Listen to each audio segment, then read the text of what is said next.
My name is Megan, and I'm 56 years old. I'm a housewife who occasionally helps out at my daughter Anna's clothing company. My husband Ryan, 58, also manages his own business. Our daughter Anna, 25, has been a daddy's girl since infancy, heavily influenced by her father to start and run her own clothing company with a friend from university. Ryan and Anna share such a close bond that their conversations about work can go on for hours, leaving me on the sidelines. Anna married Stephen, 3 years older, 2 years ago. Despite my reservations when they rushed into marriage after dating for a year, Anna was moved by Stephen's eagerness to become part of our family. Anna values her family deeply, and Stephen's commitment to being a part of our lives touched her profoundly, making her happy to marry him. Witnessing her joy, we happily gave them our blessing, but soon realized our mistake. We discussed with Anna and Stephen and decided to renovate the second floor of our house into a dual residence to accommodate both households, perhaps overly indulgent for our only child. 2 years into their marriage, I noticed Anna seemed less vibrant and had lost weight. "Anna, you don't seem well, and you've lost weight," I remarked concernedly. She brushed it off, attributing it to a diet similar to how she had once fretted about gaining weight right after the wedding. Satisfied with her explanation, I reassured her, "You're not fat, eat well, and take care of yourself." "Thank you, Mom. I'm sorry for worrying you," she replied with her usual smile as she headed to work, waving goodbye. Her cheerful response eased my concerns, but an hour later, I received a call from the hospital informing me that Anna had been injured and was undergoing surgery. I immediately called Ryan, who rushed over from his nearby office, and together we hurried to the hospital. When I arrived, Anna was already in surgery. When I asked my husband about what had happened to Anna, he told me, apparently, she fell from the top of the stairs of the station. The diagnosis is a compression fracture of the lumbar vertebrae and a spinal cord injury. She might end up bedridden. Tears welled up in my eyes as I processed the news. "I regret letting her go to work this morning," I cried. This morning, Anna looked so thin and lacked energy. Maybe she was really struggling. If only I had stopped her from going to work, this wouldn't have happened. "There's no point in regretting now. Let's pray that the surgery goes well," my husband replied softly.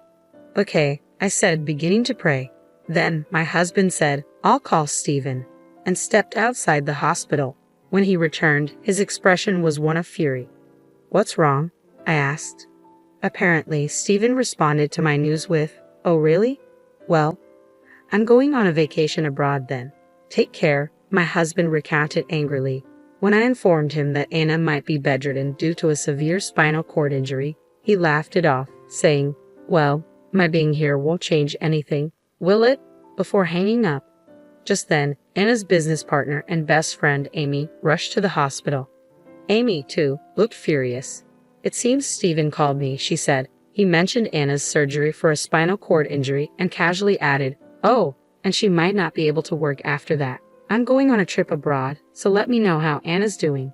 Amy continued, her anger evident. When I questioned him, asking why he was laughing and planning a trip while Anna was in such a serious condition, he callously replied, "It's my first time abroad in a while, so of course I'm happy. Do you think Anna will get better if I go to the hospital? Her mother is there, so she'll be fine," before hanging up. Amy was upset not only by Stephen's indifferent attitude towards Anna, but also shared more distressing news. "Ryan and Megan, please calm down and listen," she said gravely. "It appears Stephen might be dating our part-time worker. She's taken a week off starting today, possibly to go on that trip abroad with him." The revelation sunk us further into despair. When I asked if Stephen was cheating on Anna, it turned out Anna had been confiding in Amy about her suspicions for some time. Apparently, the part-time worker had developed feelings for Stephen when he came to pick up Anna from work. She pursued him, succeeded, and even boasted about it to other part-time workers. When one of them informed Anna, she began to worry deeply. It's possible Anna's distress over this contributed to her fall down the stairs. "I don't think I can ever forgive Stephen," I cried, overwhelmed with emotion. Trying to calm me down, my husband asked, "What are you planning to do? Are you going to confront him without any evidence?" Amy quietly intervened, saying, "There might be evidence." Anna hired a private investigator. She handed me a business card from her case. I placed the card in my wallet, then sat down on the sofa outside the operating room, praying fervently for Anna's safety. When the surgery light turned off, signaling that it was in progress. The tense silence between us three was palpable. A few minutes later, a nurse led us to a consultation room. The surgeon explained that Anna's operation had gone well because it was performed promptly, and her injuries were not severe. With diligent rehabilitation, there was a good chance she could regain her normal life. However, there was also a possibility of lingering numbness in her hands and feet. Grateful for the successful surgery, we thanked the medical team and briefly visited Anna in the ICU before deciding to head home. Amy chose not to answer when Stephen. The next day, someone who was likely calling to check on Anna's condition reached out. When we arrived at the hospital, Anna had awakened in the ICU. Though she couldn't speak, tears streamed down her face as she looked at us. In my heart, I made a vow to Anna. I will take my revenge on that man to the very end. When the doctor informed us that Anna would be moved to a hospital room the following day, my husband insisted, "I'd like her to have a private room, please. Money isn't an issue." His concern and compassion for Anna were evident, and we bid her farewell with the promise to see her the next day, then headed to the private investigator's office. Amy was already there, having just received the results. "Stephen is not just guilty, he's absolutely guilty," she began, pulling out documents to explain. "And there's something even more shocking." She showed us numerous pictures of Stephen and a woman named Amelia together, arm in arm, as well as a photo of them entering a travel agency. It turns out Amelia had told a coworker at her part-time job about going on a trip abroad with Stephen, Amy explained, showing us a photo of their flight tickets bearing both their names. "This could be crucial evidence. We'll keep this as evidence of Stephen's infidelity," the investigator confirmed, advising us to consult a lawyer, which we planned to do later. On the way home, my husband was visibly furious, driving aggressively to drop off Amy before returning. Once home, he grabbed the house deed, declaring angrily, "I don't need this house. I'll sell it. No, I'll demolish it. If this house didn't exist, I wouldn't have to live with that man. I don't need this house." When it came to our daughter, he couldn't contain his emotions. I, too, couldn't bear to live under the same roof as such a man. Reluctantly, I agreed with my husband, though it felt like a waste. Immediately, my husband called the company that had done the renovation. "I truly appreciated the effort you put into building this house," he began, expressing his regret. However, we decided not to demolish it. "I have a daughter as well, so I understand," the company representative reassured him. "Don't worry about it. Let's demolish it right away. When your son-in-law returns and finds the house gone, it will surely shock him," they suggested, and we promptly took action. My husband was driven by his determination for revenge. He skipped going to his own company, focusing instead on arranging our move, finding a new place, visiting the lawyer, and making regular visits to the hospital. Thanks to the support from many people, we successfully completed the move and the demolition of the house. All of Stephen's belongings were taken by his parents when we handed them over, along with evidence of Stephen's infidelity, how he had joyfully gone on a trip with his mistress while our daughter was in the ICU. We explained that we couldn't continue living together. Stephen's parents were deeply apologetic and pleaded with us not to let Anna and Stephen divorce. However, when my husband asked them, "Would you say the same if it were Stephen's sister in my daughter's place?" they fell silent, unable to argue. Both the news of Anna's accident and Stephen's infidelity were shocking revelations to Stephen's parents. After loading their son's belongings into their car, they bowed their heads and implored us, "Please, we beg you not to let them divorce. We'll talk to our son and ask him to change his ways." Seeing our lack of response, they seemed to give up, their shoulders dropping as they left. Later, at our new home, we visited our daughter's hospital room. Despite her frail condition, Anna had started speaking, her determination evident. I began the conversation as I showed Anna the materials from the private investigation agency. "Why did you stay silent knowing about Stephen's infidelity?" I asked her. "I felt I needed to gather evidence before confronting him with divorce in mind," she replied. "Stephen is the type who would dodge and run if confronted about cheating." "Wouldn't you confront Stephen?" she asked me. But then, I realized I wouldn't obtain any evidence. It was clear she had resolved to divorce him. "If only you had asked me not to confront him, I would have endured it. It hurts to think you were worrying about this all by yourself," my husband said, his face showing signs of tears as he held Anna's hand. Then he recounted how he had demolished the house, arranged our move, met with Stephen's parents, and explained the situation before they picked up his belongings. Maybe my father-in-law is anxious thinking your company will stop doing business with them, he added. Dad, Mom, I'm sorry. Even though you renovated our home for me, I can't forgive him for choosing his mistress over me and my situation. I want to divorce him, Anna expressed firmly. All right, we'll tell the lawyer exactly that. Mom and I both support your decision to get a divorce, my husband assured her. Our next house will be a spacious high-rise condo, and your room will be just as large, he promised, gently patting our daughter's head. Finally, Anna managed to smile through her tears. When the hospital staff realized we were there, a doctor came to explain Anna's condition and the prognosis. Since the surgery was performed promptly, she should be able to return to her normal life after rehabilitation, the doctor informed us. While there's a slight possibility of numbness in her hand, it's unlikely, he added. Thank you so much, doctor. That's a relief, isn't it, Anna? You don't need to worry anymore while walking, I reassured her. Anna stunned us with her revelation. I didn't fall down the stairs because I was lost in thought. Someone pushed me. Shocked, we questioned her repeatedly, each time met with her firm insistence that she was telling the truth, her eyes serious. She described catching a glimpse of the culprit, a woman with blonde hair, but couldn't recall her face, only the sensation of being pushed with both hands. Upon hearing this, the doctor said, "It's my duty to report this to the police for investigation." We agreed to let him handle it, seeing how tired Anna looked. We promptly shared the new development with our lawyer after concluding our call. Shortly after Stephen called, I heard from my father. I'm coming home now. There seems to be a misunderstanding. Let's discuss it. If we clear things up, Anna and I won't need a divorce, he said, laughing as he spoke. I'm glad I answered the phone, I muttered after hanging up. Later that evening, Stephen called again. This time Ryan answered. The house is gone. What about my belongings? Going this far over a misunderstanding is ridiculous and utterly foolish. Where are you living now? Stephen demanded. Didn't your parents tell you? They took your belongings home, Ryan replied calmly. What misunderstanding? We have evidence from the investigation agency, Ryan retorted, his tone mocking. Stephen grew frantic at the mention of evidence. We're just friends.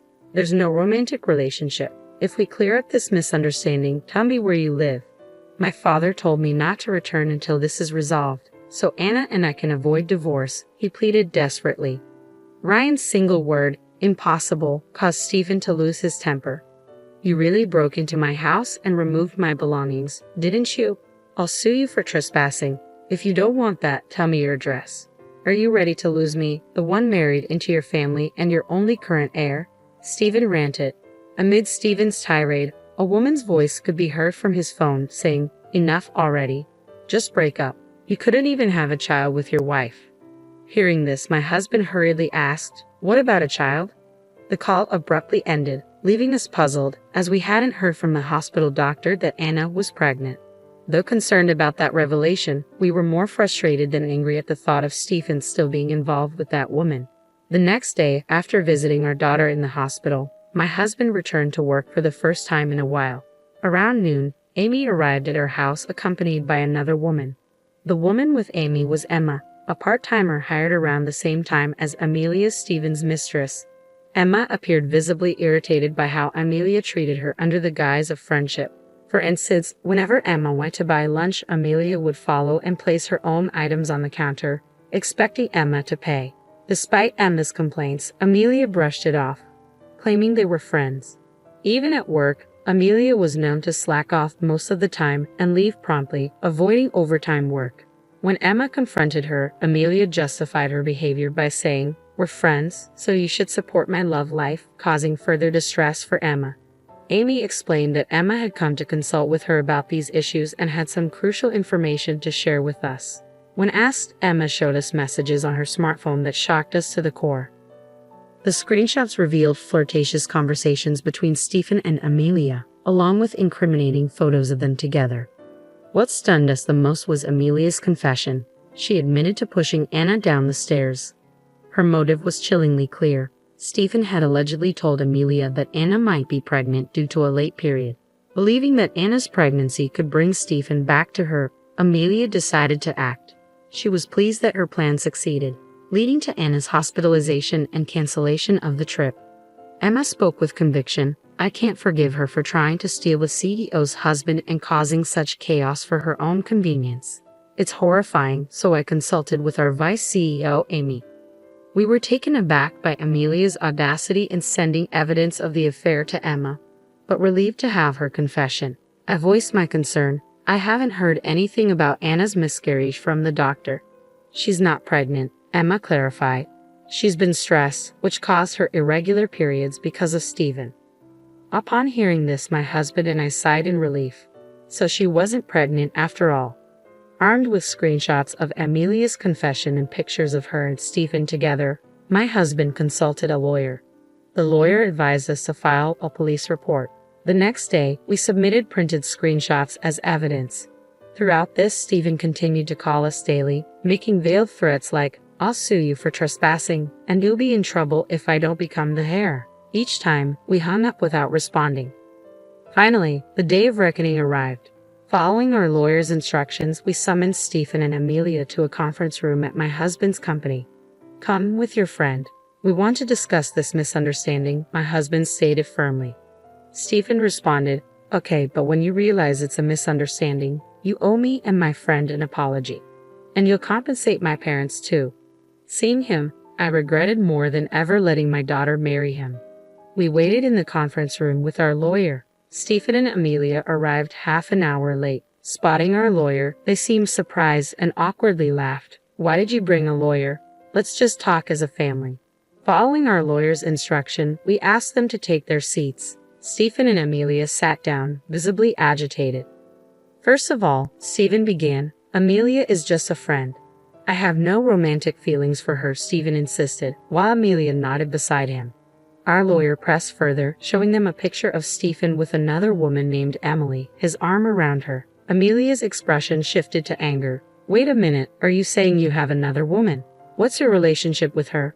Weren't you going to marry me once you took over the company?" she shouted at Stephen. Stephen attempted to calm her. "I don't know this woman, she's just a friend. Please calm down." But Amelia's fury only grew. "You told me your wife was pregnant, so I had to take drastic steps for our future," she accused, as Stephen repeated pleas for calm. Our lawyer interjected, "Emily has already admitted her relationship with Stephen. She's returned home and cut off contact with him." Upon hearing this, Stephen faltered. He covered his mouth, his face turning pale. Turning to Amelia, our lawyer continued, "We have enough evidence of your relationship with Stephen, as well as evidence of the crime you confessed to committing against Anna."